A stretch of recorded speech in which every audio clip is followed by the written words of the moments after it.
I wanted to thank you for taking time to speak with me today. Yeah, it's me who should be thankful for inviting me to this podcast. It's always good to talk about our stuff with somebody who's in it. You've made an amazing EP. I wanted to ask you if you could take me back and tell me how the band started. Uh, to tell the whole story, I have to go back to 2017 when I was 6 years old. 16. Uh, we we, me and my friend who plays bass in our band, just were teenage metal maniacs, and we just wanted to play. At the beginning, we didn't even how to didn't even know how to play our instruments, uh, and our music was closer to the punk than to the metal. But then we just got better on it, started playing local shows, and in 2020, we found a drummer who was capable of playing blast beats, so we finally could pursue heavier and faster playing. Then we changed name to Morrath, and that's how things went. In 2023, we released our debut piece, Centuries of Blindness. Had some gigs across Poland, the club ones and festival ones, a few gigs abroad in Europe, mostly in Czech Republic. So, and then that's the I got. I wanted to ask you as well if we could go through each track of the EP. Could you speak on the song Gospel of Heretics, please? Yeah.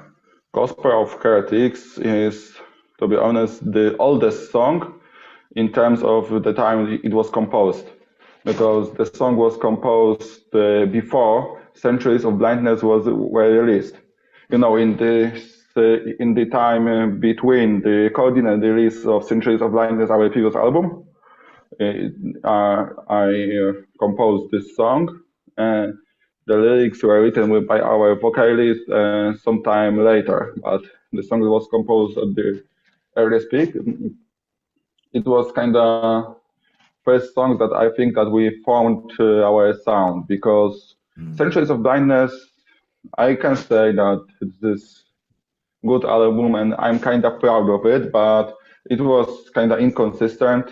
It was kind of a mix of styles of death metal and uh, uh, Obscure Abominations, our newest EP, is I think the point when we found our sound, and Gospel of Heretics was the song that make that that was the point where I found out how I want to compose and play.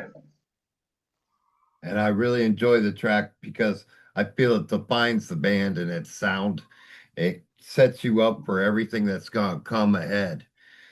Next, we go into Human Eradication, which is another driving track. I wanted to ask if you could speak on that song as well. Yeah, for sure. This this track was written in. I think this is it was a track that took the most of the longest time to write, and like Mhm. we weren't working on it constantly, but we just left it and came back to it a few times. So this structure of this song is kind of messed up, and there is really a lot of happening there. Uh, there was also the outro of the song when I just wanted to improvise in the studio, and this outro solo that I am playing with this slow paced drums and this heavy riff at the end was, I think, the most improvised thing on this album, because I just recorded one acidic solo, and then we turn the recording, and I recorded second track, and this is basically two solos are playing at one time, and it creates a good atmosphere, to be honest.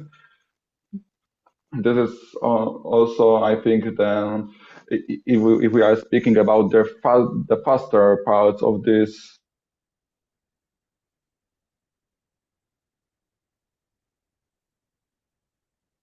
Hello, my friend. You froze.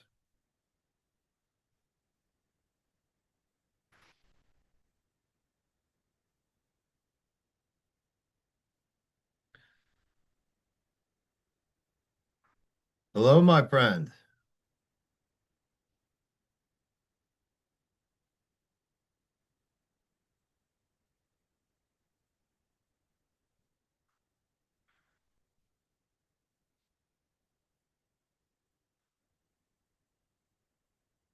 Guitar solo from the end of the track. Yeah, and uh, the guitar solo at the end of this track, I think, was the most improvised part of the whole EP as a whole, because we just got kind of bored in the studio, and and my friend has just turned the recording on. I recorded one track of guitar solo, then we went back and recorded second track, and it's kind of two solos played at one time, which creates that transcendental acidic atmosphere. Hmm. The kind of a mix of death metal and psychedelic rock. And I All wanted to that kind ask you, of stuff was I wanted to ask you as well, where the obscure dwells, was that meant to be an intro to Blasphemy Reigns?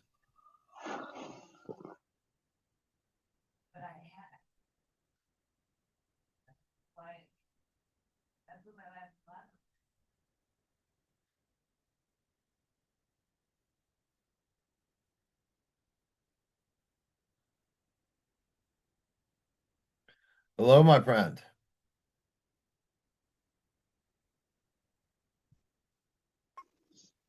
yeah. Talking about where the obscure dwells. Yes. Uh, Yeah. Yes, I wanted to know, was it meant to be an intro to Blasphemy Reigns? yeah, it was meant to be an intro because, to say more, we are planning to record a music video for Blasphemy Reigns. This is to our mind the best track of this release, Blasphemy Reigns. Absolutely. So the where the obscure dwells be an outro. Ki- it was composed and recorded by our friend who was working with us as studio engineer. We Hmm. just told him our references, what we wanted to achieve, and he just sat there with us and started playing synthesizers and out to be where the obscure dwells. Just and it was meant to be kind of connected to the outro guitar solo of Human Eradication, just pacing to the where the obscure dwells. It ends, and we just punch in with the Blasphemy Reigns.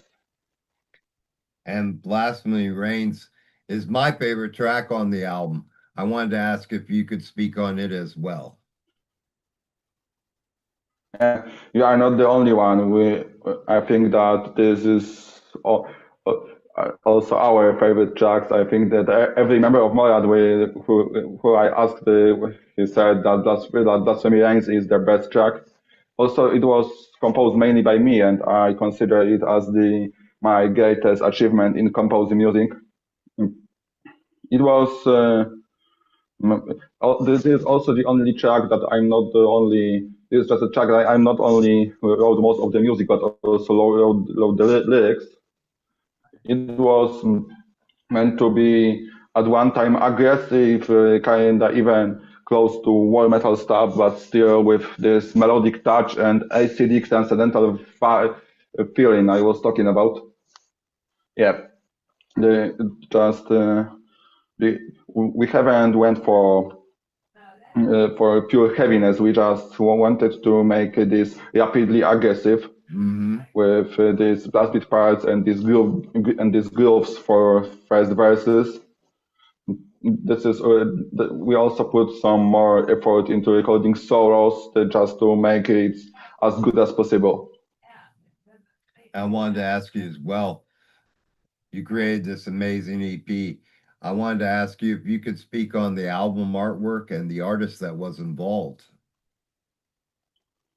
Yes, our our artwork was designed by our bassist, Eshko. We just made a quick brainstorm with everybody speak up with their ideas for the cover, what their music, what comes to his mind when listening to the music. And Mieszko just took all of it and prepared an artwork, and it was just immediately accepted that we didn't even have any things to make uh, anything to change. We just accepted the first version of it because I think that it was just right.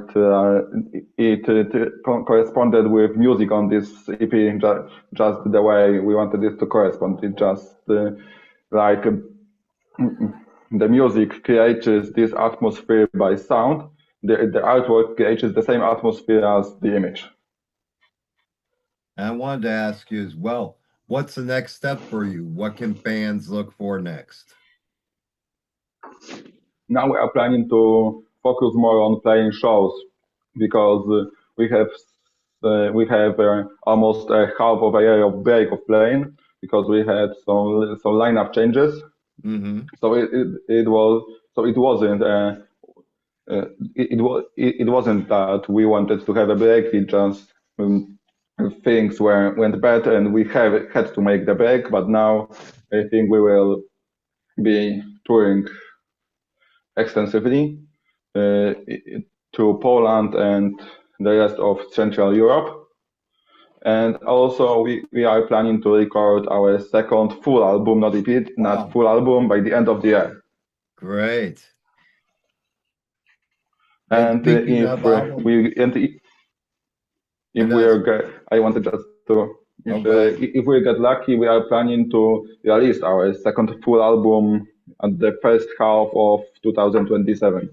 That's amazing. That's great. And I wanted to ask you, now that the EP is out, what's the best way to hear it and how to get merchandise from you?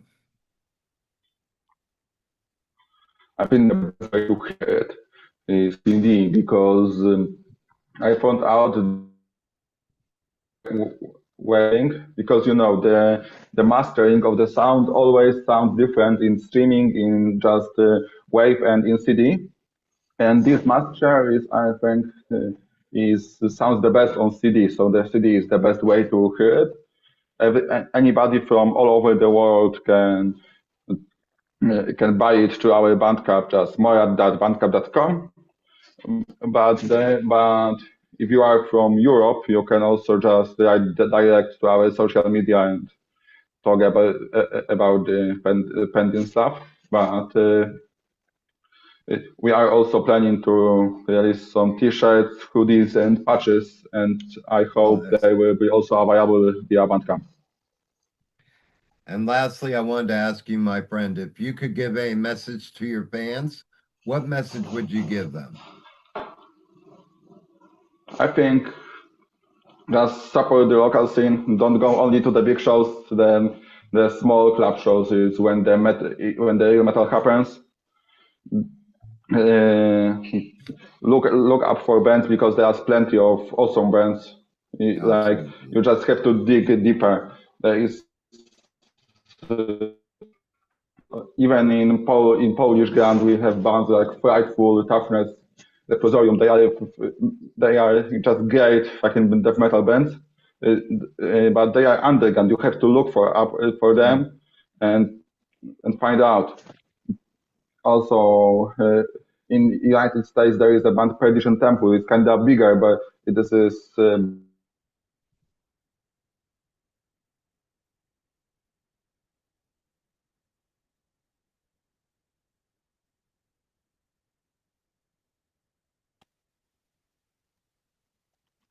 All right, I'm back. I was talking about Perdition Temple, Yes. uh, a band formed by Jim Balubitsky of Angel Corps. I think that this band really deserves more recognition because there is a fucking legend playing there, and it's a shame that it's not even half as known as the Angel Corps was. So just dig for the bands, look for them, uh, go to the shows, and support the scene. You know, even if you don't play the guitar yourself or you don't have a band yourself, you can always organize a show. You can do really a lot of stuff to just support the scene in a creative way. You, so just be there and for and do it for the music, the fucking metal music. Absolutely.